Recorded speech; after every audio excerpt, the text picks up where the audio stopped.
তুমি এই কথা বললে কেন মিচকা? জন আর বোন যেন আমার কেউই না, এর মানেটা কি? বাবা, আমি কি এমন বললাম যে তোরা এত অবাক হয়ে যাচ্ছিস? আরে বাবা, সন্ধ্যার বোন তো শালি তো। ও হ্যাঁ, তা তো ঠিক। হ্যাঁ, আর শালির দায়িত্ব জামাইবাবু নেবে না তাই কখনো হয়? কি বলো সন্ধ্যা?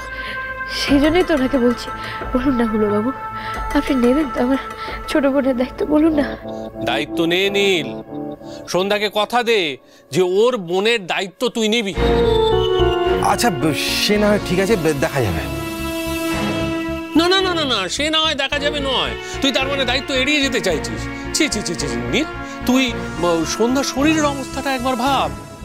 নে নে নে নে, তুই ওকে কথা দে যে সন্ধ্যার কিছু হয়ে গেলে তুই ওর বোনকে দেখবি, তাও দূর থেকে নয়, কাছ থেকে দেখবি।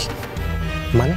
আরে কাছ থেকে মানে কি, বাড়িতে এনে ভালোভাবে রাখবি, চোখে চোখে রাখবি। নে নে নে নে, আমার চোখের সামনে তুই ওকে কথা দে যে সন্ধ্যার বোনকে তুই সব সময় দায়িত্ব নিয়ে চোখে চোখে রাখবি। কি মুশকিল, ওনাকে আমি আমার বাড়িতে এনে রাখতে যাবো কেন? উনি তো কলকাতায় পড়াশোনা করেন, তো উনি করুক না পড়াশোনা কলকাতার মধ্যে। যদি হয় সেরকম তো আমরা বিদেশে পাঠাতে পারি ওনাকে পড়াশোনার জন্য। ওনাকে খামাখা আমি গ্রামে নিয়ে আসতে যাবো কেন? ও নীল, তুই তো ওর বোনকে দেখিস নি। ওর বোনকে একবার দেখলেই তোর তাকে বাড়ি নিয়ে আসতে ইচ্ছে করবে। কি, আমি তো একজনকে পারমিশন দিয়েছিলাম এখানে আসার, আর আপনারা এখানে সবাই মিলে আলোচনা সভা বসিয়ে দিয়েছেন। আর কথা না, আসুন। আরে বাবা, নিজের ভাইপো বউয়ের সঙ্গে দুটো কথা বলতে পারবো না? ভাইপোর সাথে কথাটা বাইরে গিয়ে বল। আচ্ছা কাকা, চলো আমরা বাইরে গিয়ে কথা বলি। সরি ডক্টর, ওনার স্ট্রেস হবে। ভিয়া সরি। তো ভারী পাষাণ হৃদয় ডাক্তারবাবু, আপনি এভাবে ওনাকে আমার দেখে দূরে করে দিচ্ছেন কেন?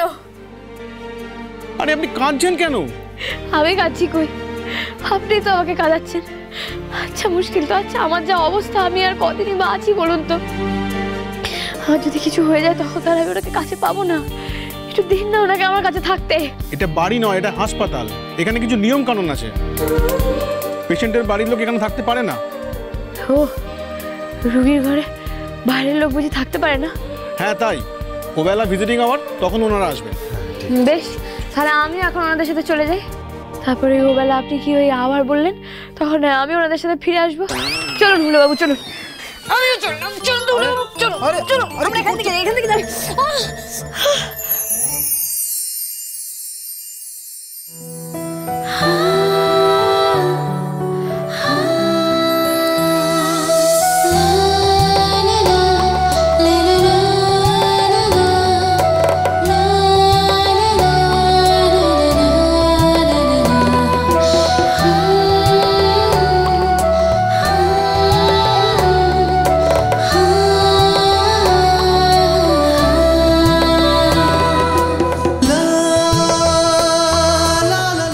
কি করছেন দেখি? আপনি আমাকে আবার বাঁচালেন হুলো বাবু, আপনার কাছে আমার কত ঋণ। আচ্ছা, মরে গেলে আমি এত শোধ দেবো কি করে?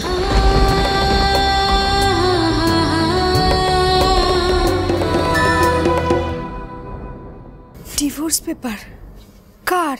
কার আবার? সন্ধ্যার নীলের ডিভোর্স পেপার।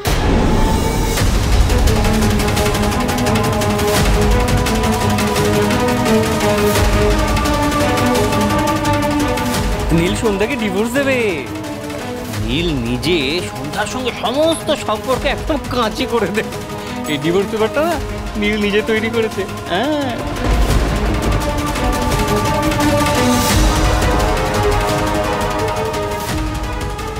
যদিও এই ডিভোর্স পেপারটার আর বোধহয় তেমন কোনো প্রয়োজন নেই জানো, কারণ ডিভোর্স পেপারের বদলে ডেথ সার্টিফিকেটটাই তো চলে আসবে। খবরদার, এই বাড়িতে আমি যদি আর কারোর মুখে সন্ধ্যার মৃত্যু কামনা শুনি না, তাহলে এই বাড়িতে রক্ত গঙ্গা বইবে। তোমরা কি সব বন্ধুরা একরকম নাকি? হ্যাঁ, কোথায় কোথায় মারবো, কাটবো, রক্ত গঙ্গা বইয়ে দেবো।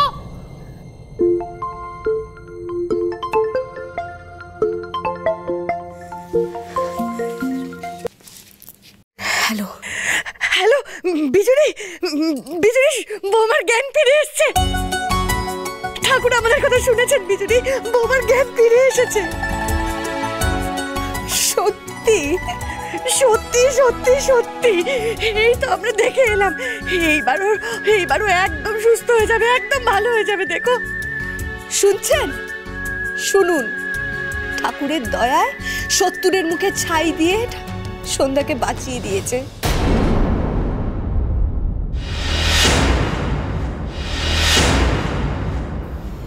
আমার বোন এবার ভালো হয়ে যাবে। এ তো কই মাছের জান গো, তো বেঁচে গেল দেখছি। চুপ কর না, শুনতে দে। ডাক্তার ছাড়লে আমরা বৌমাকে নিয়ে বাড়ি ফিরবো। তারপর তোমাদেরকে ফোন করে দিলে তুমি আর বিয়ান চলে এসো আমাদের বাড়ি। বৌমা খুশি হয়ে যাবে, আর চাইলে থেকেও যেতে পারো, বৌমার ভালো লাগবে। আপনার কোথাও একটা ভুল হচ্ছে। সন্ধ্যার কোনোদিনও এই বাড়িতে, মানে ওর শ্বশুর বাড়িতে ফিরবে না। ওর মার বোনের কাছে যাবে, আমি ওকে ফিরিয়ে নিয়ে যাব। খুব রেগে আছে, লোহা গরম থাকতে থাকতে হাতুড়িটা মারতে হবে। আমি বুঝতে পারছি তোমরা নীলের ওপরে খুব রেগে আছো, কিন্তু বিশ্বাস করো নীলের কোনো দোষ নেই। আমরা ফিরে আসি, সামনাসামনি দেখা হলে সব বুঝিয়ে বলবো। আমার আর কিছু বলারও নেই, আমার কিছু শোনারও নেই। যা বলার আমি সেটা বলে দিয়েছি। আমার বোন আমাদের বাড়িতেই যাবে, তারপর আপনার ছেলে যা চাইবে তাই করবে। ডিভোর্স? ডিভোর্স কেন? কাগজ তো তৈরি করে রেখেছে আপনার ছেলে।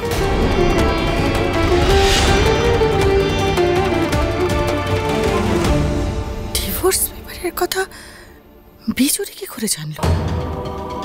কে বললো ওকে? তবে বিজুরি তুমি যাই বল না কেন ভাই, তোমার বোন কিন্তু কিছুতেই এই ডিভোর্সটাতে রাজি হবে না। এই কাগজে সই করবে না। আলবাত সই করবে। না না না, এটা তোমার ভুল ধারণা। মানে বিজয়া আছে না, বিজয়া তো সই করতে দেবে না। নীল সেই কথা বলছিল, কাগজ তো তৈরি করা যায়, কাগজ তৈরি করতে আর কি, কিন্তু সইটা কে করাবে? কে যে সইটা করাবে?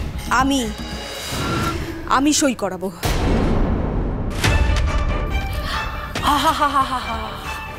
তুমি বলছো বটে সইটা করাবে, কিন্তু তোমার বোন কি সইটা করবে? আমার তো মনে হয় না। যা জেদি মেয়ে তোমার বোন। বাজি? বাজি?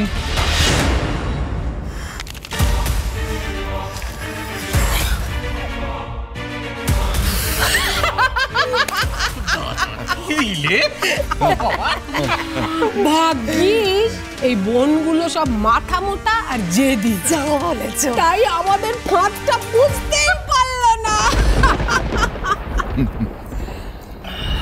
এবার কাঁটা দিয়ে কাঁটা তুলতে হবে।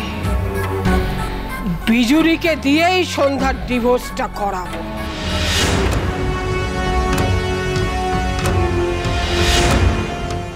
আপনি কি, হ্যাঁ এরকম কেউ করে? যদি পড়ে যেতেন কি হতো? পড়ে গেলে তো আর আপনার কাছে ঋণটা অন্তত বাড়তো না। মিস্টার কাঞ্জিলাল, আপনার পেশেন্ট তো জ্ঞান ফেরার পর থেকে একটার পর একটা ঝামেলা করে যাচ্ছে। তো এরকম পেশেন্টকে সামলানো আমাদের পক্ষে খুব মুশকিল। ট্রিটমেন্ট করবো কি করে? আমি ঝামেলা করছি? ঝামেলা তো আপনি করছেন। আপনি কেন ওনাকে আমার কাছে থাকতে দিচ্ছেন না? আরে আপনি বুঝুন আমার কথাটা, এইভাবে জেদ করলে কি করে হবে বলুন তো আপনি? দেখুন, ভিজিটিং আওয়ার্স মানে যে সময় ঘরের লোকেরা এসে আপনার সাথে দেখা করতে পারবে সেটাকে ভিজিটিং আওয়ার্স বলে। আমি সেই সময় আপনার সাথে এসে দেখা করে যাবো। কি মুশকিল। আচ্ছা আপনি যে ওই আওয়ার নাকি আসবেন, ওই আওয়ারে কি ওই জমও কি ওই আওয়ারে আসে? যদি তার আগে চলে আসে, আমি যে টুপ করে মরে যাই, তাহলে তো মরে যাওয়ার আগে আপনার সাথে দেখা হবে না। বাবু, আমার থেকে আপনাকে উনি দূরে করে দিতে চাইছেন। আমি এটা কিছুতেই হতে দেবো না, বলে রাখলাম। আমি যদি মরে যাই না, আপনি এর জন্য দায়ী থাকবেন। জ্বালা, আপনি কি কথায় কথায় এরকম হুমকি দেন? আপনি নাকি পুলিশকে হুমকি দিয়েছেন? পুলিশকে তো আমি হুমকি দিয়েছিলাম, কিন্তু আপনাকে আমি পরিষ্কার করে বলে দিচ্ছি, আমাকে যদি এইভাবে এখানে কেউ আটকে রেখেছে না, তাহলে তাহলে এই ঘরের যত দামি দামি জিনিসপত্র আছে আমি সব টান মেরে ছুঁড়ে ভেঙে ফেলে দেবো বলে রাখলাম। সব কটা ভেঙে দেবো, একটা অস্ত্র থাকবে না, আমি বলে রাখলাম।